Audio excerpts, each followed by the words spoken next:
నేను last time మన వాళ్ళని కనుక్కుంటే మీరు ఒక కార్డులో సుమారుగా 100 రోజులు చేయొచ్చు అనుకుంటే 70 రోజులు మాత్రమే చేస్తున్నారు మీ గ్రామంలో.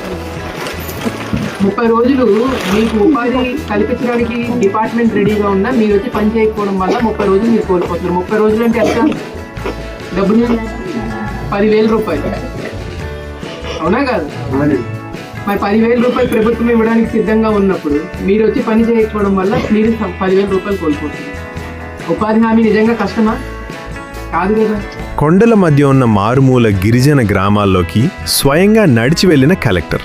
అక్కడ ఏం జరిగిందంటే, పోలవరం జిల్లా కలెక్టర్ కె దినేష్ కుమార్ సరికొత్త హిస్టారికల్ ప్రోగ్రాంకు శ్రీకారం చుట్టారు. 1 నెల 1 నియోజకవర్గం 4 సందర్శనలు అంటూ గుర్తేడు మండలంలోని కానివాడ, కొండవేజువాడ గ్రామాల్లో సుడిగాలి పర్యటన చేశారు. సమస్యలు ఏవైనా సరే మీ ఊరికే వచ్చి మీ ముందే పరిష్కరిస్తాం అంటూ గిరిజనుల గుండెల్లో నమ్మకం నింపారు. ఉపాధి హామీ కింద 125 రోజుల పనులు, ఆగిపోయిన సచివాలయ భవనాల పూర్తి, రబ్బర్ రైతులకు స్పెషల్ ట్రైనింగ్, ఇలా 1-2 గిరిజనుల కష్టాలన్నింటికీ అక్కడికక్కడే చెక్ పెట్టారు.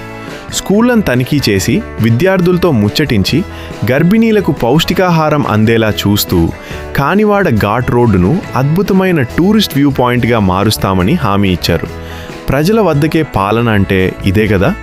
కలెక్టర్ గారి ఈ సూపర్ మూవ్పై మీ కామెంట్ ఏంటో చెప్పేయండి.